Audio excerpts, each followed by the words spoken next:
I'm Gab. He's not Jules. He's Mark Ogden. That's right. Jules has a day off. And it's it was raining before. It is very humid here in Berlin. Mark, welcome aboard. We're done. We're done with the group stage. Round of 16 time. We got our knockouts. 24 have become 16. And I know there's going to be grumpy old men bitching about the status of the tournament. Personally, I got no problem with it.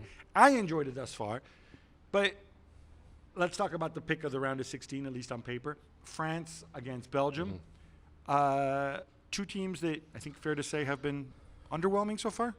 Absolutely. I was at the Belgium-Ukraine game on Wednesday in Stuttgart, and I was speaking to some of the Belgian journalists after the game, and they were kind of happy in a way that they got France because they feel that Belgium, as well as they're not playing well, have got more of a chance against a team that they are underdogs against, because they feel that when Belgium play a lower ranked team or a team that's they're expected to beat, they struggle, and they've really struggled in that group. It's been a tortuous campaign in that section, and I think yesterday was an example of how much they've struggled. Well, Belgium, I mean, just starting with that because you were at that game, yeah, they were booed by their own fans despite advancing from the group. This is after a 0-0 draw with Ukraine in that weird group where everybody finished on 4 points. Yeah, it's a bit like the England reaction the previous night when... You have to relate everything back to England. No, I'm going to put it into context. You're either going to relate it to England or to Manchester United. Well, Gareth Southgate was pelted by drinks, and that was a classic kind of English reaction, self-entitlement that we deserve to do better. But Belgium, it was different. It was much louder, and it was much more sustained, because Kevin De Bruyne had basically gone to the crowd at the end of the game to try and applaud, and he was being booed and whistled at the time. And then the announcer read out his name as the player of the match, and the noise got even louder to the point where he turned around to his teammates and said, just forget it, let's get off the pitch. And it basically stemmed from the fact that 3 or 4 minutes to go, Belgium had a bit of possession, and rather than try and score the goal, which would have taken them top of the group, easy route to the final, they played keep ball by the corner flag. And the fans weren't happy with that because, Ukraine were there for the taking. Ukraine, had a couple of chances, but Belgium should have scored. So the fans booed Belgium for being negative and cautious, and the coach after the game, Tedesco, was saying, well, the risk was if the Ukraine went the other end and scored, we were knocked out. So he defended it that way, but it was pretty unimpressive. Yeah, thank you, Captain Obvious there. Do you think that maybe they knew the other game? I think this game ended a few minutes after the other game that I was at. They knew that, hey, look, we're going to finish second here, but that's okay because we'd rather play France. Possibly. I mean, listen, you're not really going to want to play France ahead of, I don't know who. Well, that was your theory earlier, right? The Belgian mindset. Like, we'll do better against France because we're underdogs. Well, that was the mindset of the Belgian journalists, not my mindset. But, maybe they are better placed to play against France. But the last 5 minutes, Ukraine had the better chances. Ukraine were going for the win because they needed to get a result to go through. And the Belgians just almost just sat deep and tried to contain and tried to ride it out. And it was just, they struck me as an old team, tired, out of ideas. De Bruyne did his best, but people like Lukaku let them down again with his finishing. Carrasco was terrible when he came on. I just thought it was a really poor performance. And Belgium, for me, France haven't been playing well, but I think France have got another gear they can go to. I don't think Belgium have. Well, let's turn to France, because these other gears that they can go to, right? I mean, we've had many years of Deschamps. They don't generally play sparkling football, but they have so much individual quality. They're tight at the back. It works out. Still, against an already eliminated Poland, finishes 1-1. Maybe they had the better chances, but it still feels really lackluster, even with Mbappe back as the masked man. Yeah, but Mbappe's not fully fit, is he? He did score a penalty, didn't do much else. They lacked something, France. So why is he not fully fit? Because he has a broken nose? Yeah, but I mean that affects his... his legs? Well, it may actually hurt him. It may be quite sore. He may not want to win for the odd challenge that he would normally win for. You've got a broken nose. It's a broken nose. I don't think Mbappe challenges with his face very often, but hey. No, but Poland can be quite physical defensively. Anyway, I just think that France have got another level to go to. They did it's just like having Jules here making excuses for Mbappe. But go ahead. They made changes. Griezmann didn't play. I just think if I was Jules, I'd be happy and content that that France has got 1 or 2 levels to go to. We don't remember group stages of tournaments. The winners end up winning by what they do in the knockout stages, not what happened in the group stage. So France haven't been impressive. 2 goals in 4 games. 1 was an own goal. 1 was a penalty. Not great, but still. 3 games. No, prior to the tournament they had a goalless drop. So they're not cutting loose, but I still think France will kick on and do well this tournament. I mean, certainly I think that's been the formula for France in past tournaments. And let's face it, it served Deschamps very, very well as the two World Cup finals, I think, are very much evidence of that. All right, sticking with France. He tried to make them more dynamic. He brought in Aurélien Chouameni. Sorry, I'm not French. Who's now fully fit into midfield for Griezmann, who obviously could use a breather, and Speedy Barcola down the left. Now, in theory, that should allow you to play quicker. That should allow a lot of things, but it didn't quite work out that way. No, I think France are missing something in midfield. Now, I've heard some suggest a theory that they're missing Paul Pogba, which I think is a bit of a stretch because, he didn't play in the World Cup in 2022, and I think, they've done well without him, but I do think they miss that kind of player. They miss somebody who can, make the vertical runs, pass, make a difference in the final third. They just, I've used the word one-paced. They just look a little bit one-paced, with the ball and in the head. I'm just not sure that France have got everything clicking their midfield, but I do think ultimately they've got a genius up front in Mbappe, and I think they'll find a way. I think they've got enough players to go a different level, to go to another level, whereas Belgium I don't think can. Yeah, I think, look, there's only so many ways that you can attack. And we know, look, Deschamps is obviously going to be safety first. I think, though, it's pretty critical if you're going to play some version of this midfield. And look, let's assume that Griezmann's back and Thuram's back. That unpredictability, that creativity is either, obviously, can always come from Mbappe, but there's a big onus on Griezmann to provide it. And from the back, you do have the option, since Koundé's at right back, you could easily go to your 3.5 back four and launch Theo Hernandez into midfield. It's what he does for Milan. It's what he does pretty well when he's fit. But I feel like he's kind of been asked, hey, look, pretend you're your brother and sit back and be like a fourth center back, which also doesn't really help. No, the point you make about Griezmann, he had a good season at Atletico, and I think he's a player we know can deliver at the highest level. He's a top player, Griezmann, and I think that these players will step up. And I don't see any other country having a player like Griezmann who can kind of raise the game like that. He's a top player, and I just feel that France, I won't say that the players they're not bored, but I just think they find the group stage a bit easier. They're not being challenged, but I think when the challenge comes, there will be a different team. All right, I didn't think it was that bad a group on paper, but start Belgium. So far, I mean, I think those boosts say it all. De Bruyne has grown stronger into the tournament. That's the good news. At the back, I think there's still a ton of question marks. And going forward, people will focus on the big man. I think unfairly to some degree with Lukaku because, look, he gets on the end of a ton of chances. And, yeah, he scores a ton of goals. He also misses a ton of goals. Yeah, that was classic Lukaku yesterday. He did some good build-up play a couple of times when he put De Bruyne through. The pieces weren't clicking together. I thought Carrasco a couple of times showed an absolute lack of awareness when De Bruyne made some great runs. But you're right about the back, Wout Weijs and Vertonghen. On paper, you're thinking, what are they doing together? But they actually did okay yesterday until later when Dovbyk had a couple of chances. But that back four, certainly the centre-halves, they worry me against a team that have got pace. So De Bruyne can't carry them on his own. He couldn't carry them to a win against Ukraine. So I think for Belgium, I think the end of the road comes this weekend. Let's talk, you mentioned end of the road there. Let's talk about some of the guys who are no longer with us. No longer at this tournament. Yes. Robert Lewandowski gets the penalty, didn't play in the first 2 games, carrying an injury going into the tournament. It feels really humdrum. I guess he can now sit and focus on Barcelona and his friend Hansi Flick coming in. Yeah, it's never really happened for Lewandowski at a major tournament, has it? And I do wonder whether he might stick around and try and get to the World Cup in 2 years' time. You just don't know. But can I make a point about that penalty, by the way? That penalty that he scored after the retake should have been disallowed because the stutter was a stop. And he's been doing this a long time, and I think there's a point where the stutter is meant to have been eradicated if it's a stop, and it was a stop. Manu was pulled up for coming off his line, quite rightly, but they didn't pull up Lewandowski. I don't know what you think about that, Gab. No, I think that makes sense, and go back and check the video. I will always side with Magic Mike, obviously, on this one, because he truly is magical. I'm not so fussed by the stutter, but yeah, once you decide that we're going to enforce this, I think you have to go and enforce it regularly. I want to ask you about Ukraine too. They're moving on. It totally feels like less than the sum of their parts. Yeah. I know you spent quite a bit of time covering Ukraine and sort of telling their story as their country at war as they go into the tournament. Jules and I have posited the theory that either Rebrov isn't good, or they don't listen to Rebrov, or what? Because they've really not been good in this tournament. Yeah, it's really tough, isn't it? I mean, to criticise Rebrov for putting together that squad where a lot of players still play in Ukraine and the challenges of that situation. He made a point after the game saying that it's the youngest squad in the tournament, and they have got a lot of very young players. But I thought he brought some of his experienced players on a bit too late. I thought Malinovsky played really well when he came on, made a difference, but he should have started.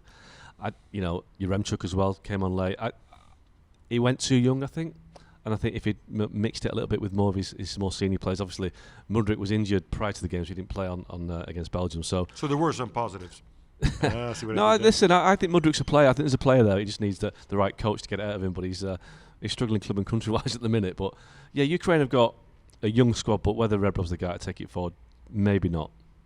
All right, inevitably, I don't like predictions, but I don't mind making other people do predictions. France against Belgium. You got France, yeah? Totally France, yeah, absolutely. All right, time will tell. I kind of wonder a little bit about Belgium tripping them up and finally bringing the big Deschamps house of cards down. All right, enough France and Belgium. How about some quick hits instead? Portugal make a bunch of changes and fall to Georgia 2-0. Augie, you want to celebrate the Georgians' historic upset? Or tell me how angry Cristiano looked at the end. His first group stage, I believe, ever that he doesn't score. Well, I want to celebrate Georgia. I want to celebrate the fact that we've got a team that came through the lowest group path in the playoffs and made it to the knockout stages. But yeah, Cristiano Ronaldo never looks happy. Why he played, Roberto Martinez. Listen, I can't keep going on this linguistic course with you. He made 8 changes and he still started Ronaldo. I'm assuming Cristiano wanted to play because he hadn't scored yet in the group stage. I'm assuming if Cristiano says, "Hey, Martinez," I want to rest. Maybe he read my piece when I said that you can't win the Euros with Ronaldo, and he's probably thinking, well, this is my second string now, and you're not going to start the first game in the knockout stages. So that would be the wise thing to do, but whether he does it or not, we'll see. Spain next up for Kvicha and co. Gab. They're the only team to win all their group stages games after the victory against Albania. So how are they looking? Hey, they're looking good. Yeah, because he made a ton of changes in the third game, and they still beat Albania. Ferran Torres scored a great goal, I thought. Perfectly timed run. See, so much for those who don't think that Ferran Torres is a goal scorer. They're loaded. They've looked really good. My questions again are at the back. I'm just don't think Laporte and Cucurella are that good. And going forward, also, let's remind ourselves, Lamine Yamal is 16, and maybe you can do it, maybe you can't. Well, have they been tested? Because I know they played Italy, but Italy haven't really got a cutting edge. They haven't conceded a goal yet. Will Spain be the same team against a team that can hurt them? Well, let's see when they play a team that hurts them. I mean, I thought Croatia were pretty good, but hey, wasn't enough. An injury time winner from St. Tosun gives Turkey a 2-1 win over 10-man Czechia, as they're now. Oh, that's of course is the artist formerly known as the Czech Republic. Mark, that means Turkey finished second and take on Austria instead of third, where they would have had to face Spain. Yeah, well, obviously, I think you'd rather play Austria than Spain, even though Austria have been probably the most impressive team of the tournament so far. It's been fantastic work by Ralf Rangnick there. Marcel Sabitzer has had a great tournament, I think. Posh at right back as well. I've been really impressed by Austria. So, but obviously you want to play them instead of Spain. The game itself was a crazy game. 18 bookings. That was just 18 cards, I should say. That was a record. One of them for Çalhanoğlu, which is going to be a big miss in the next game. Massive miss. I saw Turkey against Portugal last week, and I thought the fans are great. They make a lot of noise, but the team itself wasn't great. But Arda Güler might be able to start this time, so that might help. Compensate. Yeah, Vincenzo Montella has been mixing things up a lot. Most notably, in goal, he put Bandir out, brought back the guy from the first game, and are you going to blame him for the goal? No. No, you don't. No, because he's not Bandir. Right. There you go. So Romania and Slovakia are both through in a 1-1 draw. Gab, you were at the game. A lot of talk before the game about these two sides playing out a draw, as if they were going to kind of go through together. But was it really like that? No, it wasn't like that at all. What you're talking about is a classic prisoner's dilemma, where if you collaborate, you both benefit. If you try to defeat your opponent, then you risk losing, being eliminated, and you risk great rewards if you win. No, they went for it. There were yellow cards in this game. There was, I thought, a lot of intensity. Obviously, towards the end, it petered out a little bit, but all those people who were thinking, oh, look, it's going to, in fact, like you texted me, oh, remember Gijon 1982, Austria and West Germany, blah, blah, blah. And what score did that finish? Sorry? What score did that game finish? 1-0. Well, they played out for a result that suited them both.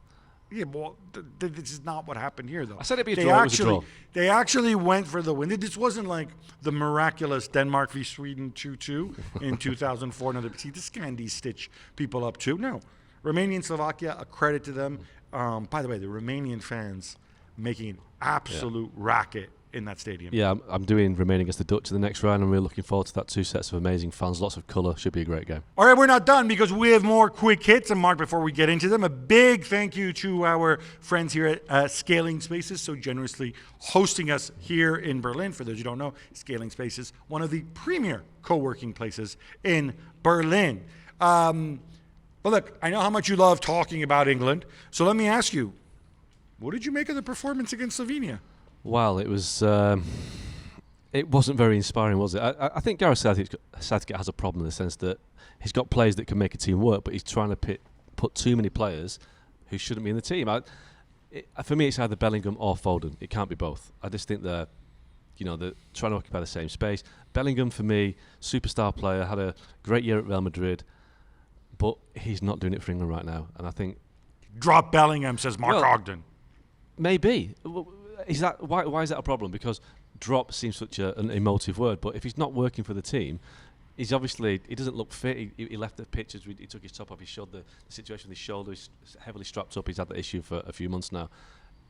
His final months at Madrid, he tailed off. Now, you can't have a team that just selects the best, the big name players. You have to have a team that functions as a team. And England didn't do that against Slovenia. Now, the problem for me is they got Slovakia, another slow team in many ways. See what he did there? The challenge is that the England players have got to raise the game. England always find it difficult against teams they're expected to beat. It's funny how you say you don't want to talk about England and you yak on endlessly about them. Very simple. Just move Bellingham into midfield where he played for most of his career, and then you've solved your problem. What, take out who? Just move the formation around. Yeah, well, you play him and Rice in midfield. But he's not dropping back enough. So you have to tell him to be more. You tell him, go back to play where you played your first before going to Real Madrid. He's an intelligent kid. I'm sure he can understand it. Okay, Italy needed a goal in the 8th minute of injury time from substitute Mattia Zaccagni to get a draw against Croatia. Great goal as well. They face Switzerland next, but Gab, how do you feel about them spoiling Luka Modric's farewell? Yeah, well, we're not there to entertain Mr. Modric. That said, look, I thought this was pretty epic after the game. Luka Modric being given the man of the match award. You look at his expression, you just knew he just wanted to throw that thing in the bin. Modric himself, of course, missing the penalty, but then so alert and so aware of putting the ball back into the net after Budimir, the shot saved by Donnarumma again. Italy, not a great performance. Spalletti made his changes again, revolutionized everything, and I think it goes back to saying oh look, there's a reason why Retegui and Raspadori don't start or didn't start for me before, because they're not as good as the other guys who also aren't that good. So I think Italy need to figure out a few things, but I think they'll be happy with the draw against Switzerland. Spalletti, by the way, extremely spiky, as you know, after the game, took issue with leaks coming out of the camp, and told a journalist that, well, look, you'll know as much of me if you spend the next 14 years, how can I say this, pleasing yourself? Does that make sense? Are you allowed to say that? I don't know. Denmark and Serbia play out a scoreless draw. Denmark advance. So, Mark, why does it always feel like Serbia are less than the sum of their parts? And how about that Mitrovic booking? Yeah, Serbia, that team that got so much talent, but they never quite deliver. But for me, Mitrovic, he was booked for simulation. I thought he should have had a penalty. He was tugged by his Fulham teammate, Anderson. It was like a clear shirt tug. The referee didn't give a penalty, booked him. Had that been given, Serbia scored the penalty to go through. So it's a little bit harsh on Serbia sometimes to say you don't deliver when they were just a referee's decision away from qualifying for the next round. And Denmark weren't any great shakes. No, absolutely not. Let's go to the Copa. No, it's number 8. Oh. Go on, speak. Hang on. Oh, speaking of Denmark, they finished second ahead of Slovenia in Group C, and all because of somebody named Milivoje Novakovic. Yes, I had no idea who he was until I read up on this. Basically, they were level on everything, on every tiebreaker, goals scored, blah, blah, blah. And they both had 6 yellows because obviously at the end it goes to the fair play thing. 6 yellows on the pitch, that is. And then this dude, he got booked from the bench. And so that's why Slovenia are third and Denmark are second. It's tiebreaker for everything. But let's go to the Copa America, Mark. Brazil held to a scoreless draw by Costa Rica in their opener. 74% possession, but not much cutting edge. No, it was a bit of a clunky performance. Marquinhos had a goal disallowed for offside by VAR, which looked a little bit tight. Neymar was there watching, and it pounced him with his head in his hands at times. So Brazil looked a little bit, not much there. And I was kind of surprised as well by the number of empty seats I saw in the stadium in LA. I'm thinking, this is Brazil. Brazil should be playing to sellout crowds no matter where they play. So I think you've got a theory about the kind of the way that CONMEBOL have been selling the tickets, but it wasn't full. Yeah, they've come on the criticism. Obviously, we talked about this with the U.S. as well. Only 47,000 in Dallas for the opener. It's not a CONCACAF thing. People have messaged me. It's a CONMEBOL thing, South America. I think they need to put bums on seats because it just doesn't look great. Austria beat Holland 3-2. Gab, since Jules isn't here, will you be calling out Koeman, the Dutch guy? I kind of have to. This was so odd. He starts with a certain formation. He starts 4-3-3. After 35 minutes, he makes a change with Veerman coming off and Xavi Simons coming on. The whole system changes to 4-2-3-1, which is the system you used before. When you change systems in the first half of a game, it's kind of an admission that something's wrong. Like Austria outplayed them. I think if you break down the actual chances in the end, is actually quite close. It's simply that, Daniel Malin misses badly and also caused the own goal. Depay had a great chance as well. The pieces don't fit together. It's like he's going with his favorites. Van Dijk playing whoever was on for the goal at the end. I just really question his personnel decisions as much as anything else. And this isn't a super talented Dutch squad, and obviously they're missing Koop Miners and De Jong and whatever else. There's enough talent there to do better than they have been playing. I don't know. They haven't got a striker, and if Depay's their main striker, I'm not sure. Wout Weghorst, stop it. Who obviously came on as his talisman. Augie, we haven't talked about United yet, and we're contractually obliged to do so because they tell me it's great for traffic. So tell me, but what's going on with the women's team? Did Ratcliffe really say their future was TBC, as in to be confirmed? And if so, who's doing Ratcliffe's PR? Well, he's a super wealthy man who probably doesn't listen to his PR people because I think he's made so many big decisions in his life. It's such a stupid thing to say, even if it's true. And I think, Mary Earps, the England goalkeeper, Man United goalkeeper, looks like she may be off to PSG. I'm sure that Mary Earps, who's one of the biggest names in women's soccer, is thinking, God, if the club I'm playing for isn't going to tell me what the future holds, why should I stay? So they're losing one of the biggest names in the game, and Man United are obsessed with big names, and they're letting one go to PSG. Yeah, it's just not a good look. I mean, I realize you got to cut back, you got to make savings, whatever, but still. Lautaro Martinez, Gab, you like the way I said that name there? Scores a late winner for Argentina over Chile. Though Messi picks up an injury, so anything to be concerned about there, Gab? I don't think so. I think it's just a muscular thing. I think they're just going to rest him in the third group game. Lautaro, by the way, 2 games in a row, coming on and scoring. Maybe it's time to put Julian Alvarez back in his box, right? Because the two of them going head-to-head, like at the World Cup, Julian had the upper hand. Maybe it should be Lautaro this time. Let's give a shout-out to Ale Moreno in Venezuela, the Vino Tintos, Augie. They beat Mexico 1-0. They advanced to the knockout phase, but how rotten is El Tri looking? Well, our friend Hercules Gomez has tweeted overnight, this is the worst generation of players that he can ever remember, Mexico. So it's obviously a bad situation. Mexico, one of the powerhouses of that region, certainly the CONCACAF region. So to lose to Venezuela, who are historically one of the lesser weights in South America, is a surprise. But Salomon Rondon scored the goal. Venezuela have never qualified for the World Cup. I think they're the only South American team never to make it to a World Cup. So maybe they're going to get it all right for USA in 2026. Okay, so Peru, good out of 10 men and lose to Canada. Gab, this was overshadowed by the assistant referee collapsing from heat exhaustion. Yeah, so for those who saw it, it's a guy named Humberto Panjoj. I think that's how you pronounce it. I don't know. He's from Guatemala, so purely stereotyping. A guy who's presumably used to heat and humidity. The game was played in Kansas City. He was unwell. He's okay now. But I think this is an issue. This is an issue. This is going to be an issue for the World Cup as well. And it's been an issue in past World Cups. You can have cooling breaks.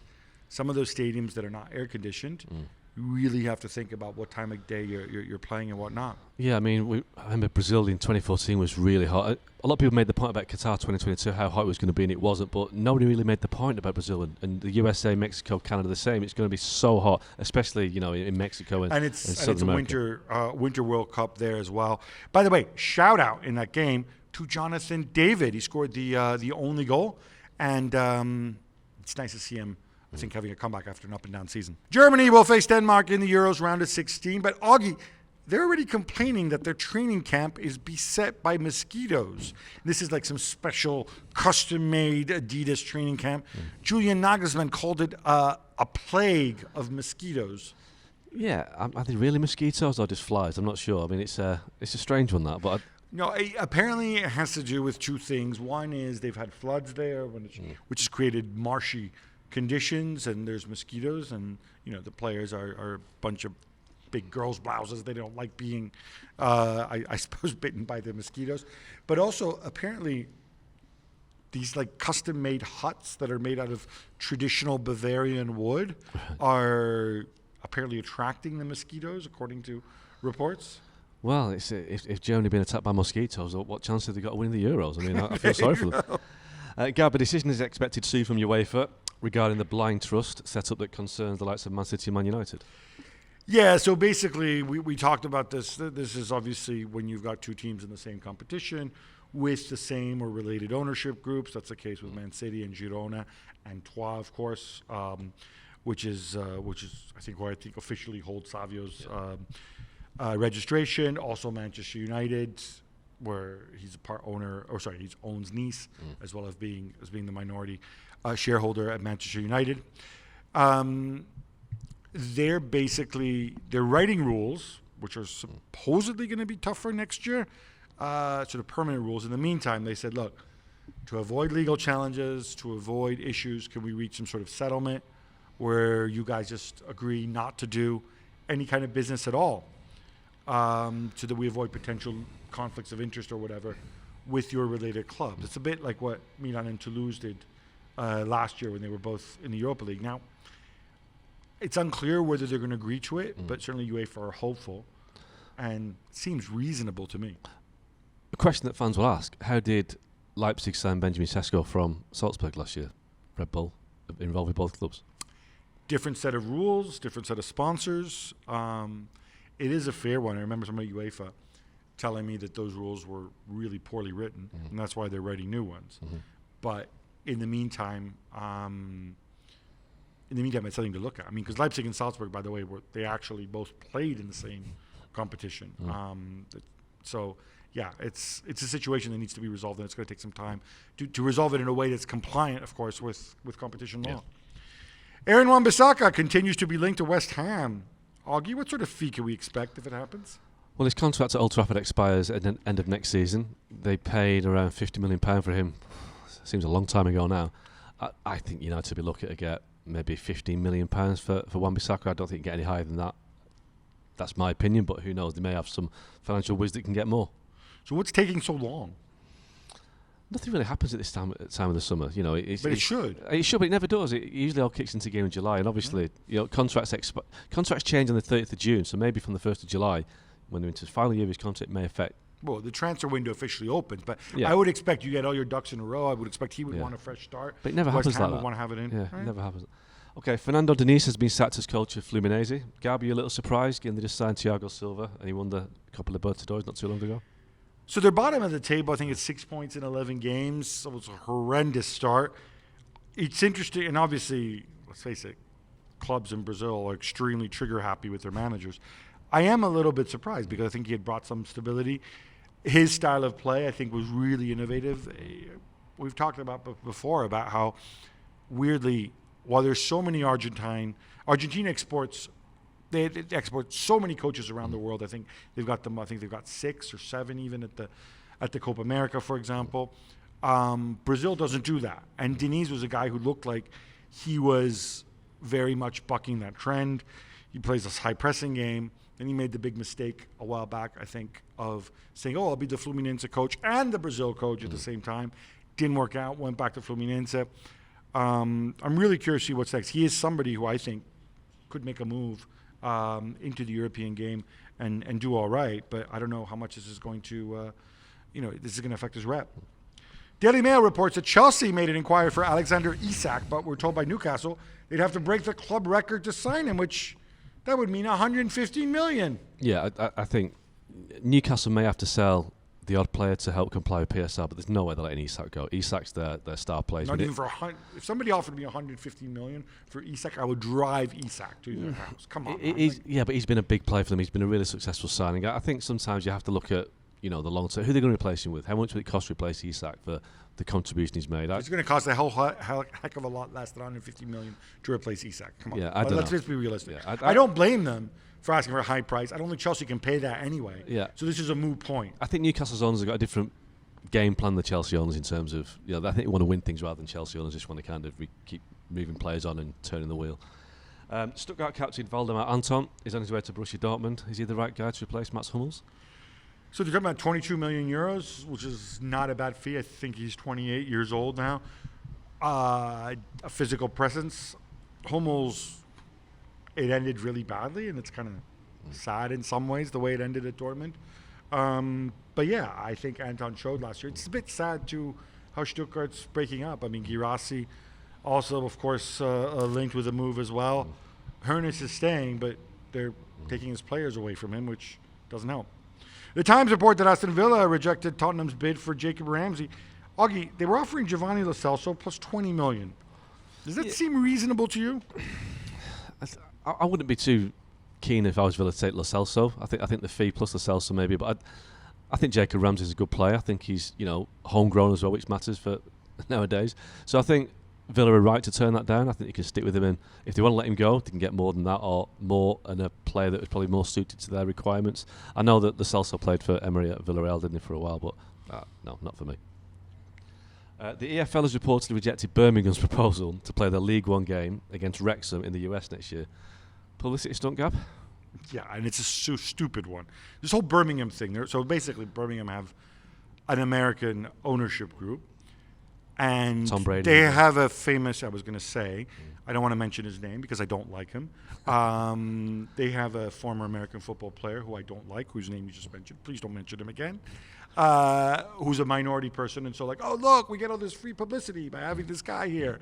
No, it's stupid. Like Wrexham are famous because they made a great product and they sold it for a lot of money. They're selling it for a lot of money on television. Birmingham are trying to do the same thing. But they're not, and they made stupid decisions. And welcome to League One. So they played the game in Birmingham, Alabama. Would that work? Yeah, maybe just move there, join the USL. I don't know. It's nothing against Birmingham as a club. I just don't like this ownership group. I don't like the way they've behaved. I don't like the choices they've made so far. Well, the Wayne Rooney thing was a joke. They got rid of a guy that was doing well. They brought Rooney in. It didn't go well. They ended up getting relegated. So yeah, and so until they show that there could be good owners rather than just publicity people, then I've got no love for them. Chelsea have reportedly put a price on Romelu Lukaku, 30 million euros, and apparently Milan are interested. Yeah, I don't think Milan are interested. I don't think he, first of all, leaving aside his past with Inter, if he wants to come back and be like, haha, look at me, I'm mega arch villain. No, that's not going to happen. 30 million also, I think, is somewhat unrealistic as well, partly because of financial situation of a lot of Serie A clubs, and Lukaku's age, and Lukaku's wages. Chelsea say, well, we don't want to loan him again. Hey, guys, you may have to loan him again. I mean, unless he goes to Saudi, which he's turned down before. But no, I think Milan are looking for, they're willing to spend money, but they'll do it on I think they can spend as much as 50 or 60 million on a striker, but they'll do it for a young striker who they think's got resale value, not Lukaku. It'd be interesting if Lukaku's opinion, because obviously he upset the Inter fans by welcoming the idea of moving to Juve a year or two ago. Right. That didn't go down very well. So Milan would be a similar bad move on Lukaku's part. Yeah, and also he scored 25 goals, I think, in all competitions this year. Roma did not have a bad season. It's just funny, too, how the people advising him are like, oh, look, we don't. Roma clearly, I think they would take him on loan again, but they're not going to spend 30 million on him. So I think at some point, Lukaku's got to make a decision. I'll tell you what. Given that there's a different manager in, might Chelsea consider, well, we're paying for him anyway. We've got major PSR issues and issues as well with UEFA's financial fair play. They're not going to have them down the road. If we're already paid for Romelu, might it be the worst idea in the world to have him and Nico Jackson? No, I just don't think he wants to go back. That's what it seems to be. But, I agree. I think it's worth a go. Dude is a contract. Dude's got bills to pay. I don't know. Augie, normally it's Jules talking about kits, but you've got something to say about the shirts we saw in France versus Poland. Yeah, it really annoyed me, and it probably shouldn't do. So maybe it's an old man thing. But so I'm watching France-Poland, and I'm thinking, I'm watching Leicester versus Liverpool or Chelsea v Liverpool. That there was no distinction between the kits. Now, maybe it's a generation thing, but France... Well, they're different colours to start with. But well, yeah, but France versus Poland for me is France are in red, white and blue, or blue, white and red. Poland, white shirt, red shorts, like the classic Boniek versus Platini game. But I think 10 years ago maybe FIFA brought in a kind of, not a rule, but a kind of a recommendation that teams wear monochrome block colours to help referees and officials. It seems a lot of rubbish, to be honest. I wouldn't be blaming FIFA. I'd be blaming the manufacturers. But it's more like it's like watching a game on FIFA. Is it something to appeal to a younger generation? I think national identity with kits is a big thing. And France look like Italy, look like Scotland, look like Slovenia. Just give these countries the ability to... Brazil don't change the kit. Brazil don't go for block colours. So let's put France back in the natural kit and Poland back in theirs. There's no reason to change. Well, win as many World Cups as Brazil has, and maybe you can do that. Gab, some big calls from Emma Hayes and the US Women's National Team, Gab. No Alex Morgan, but Corbin Albert has been included, which upsets some people. Yeah, so Alex Morgan is in mid-30s. I can understand you might want to move on. Corbin Albert is the interesting one. For those who don't know, and it is Corbin Albert, not Corbin Albert, she has upset some people by she's a Christian, and I think she'd probably describe herself as an evangelical Christian. Mm-hmm. She's expressed some views which people find homophobic and offensive towards trans people, towards the LGBTQ community in general. She's done this. I don't know that she's expressed them in public, but I think she has reposted posts which she then deleted. But look, obviously the dynamic within the dressing room, and I think I'm not going to, it's giving away any secrets here that there is a big LGBTQ component to women's football and the U.S. women's national team in particular. I'm assuming also Emma Hayes, being an intelligent person, says, look, is the team comfortable with her being here? Is she comfortable? She's recognized that, and she's spoken about it, about how, like, we need to be tolerant within the team. We need to have respect for each other. And clearly the team has come to terms with it. I think this issue and this controversy stems from people in the stands who don't want Corbin Albert there. And as I see it, if her teammates are okay with it and the team is okay with it and she's shown some level of contrition, maybe you can voice your disapproval. But at some point, I think you need to move on. Yeah, it's a difficult one because obviously the views she's expressed are not ones that I'd share. I'm sure you don't share as well, but you can't omit people because of their views. It is a free society in the US and people are entitled to their views as long as they are not hurtful and to the point where... Or if it disrupts your job as a national team. If there's enough women on the women's national team who say, look, we don't want her here because her very presence is offensive to us. But the way I see it is there are many gay women national team players on the U.S. team. So if they don't have an issue or if they say, I can work with Corbin Albert, then I would expect people in the stands to support that view. Says, hey, if you don't have an issue, then I can put my differences aside for the duration of this match, for the good of the team. Maybe some have issues privately, but for the good of the team, they want to kind of... Exactly. We all have to work with people we don't like. I do it all the time. Sorry, Gab. So do you. Exactly. Right, Mark, that brings us to an end. Thank you so much for filling in for Jules this week. We're going to be back on Monday, and we'll be reflecting on the beginning of the round of 16 of the Euros. Until then, love the game, love your neighbor, love yourself.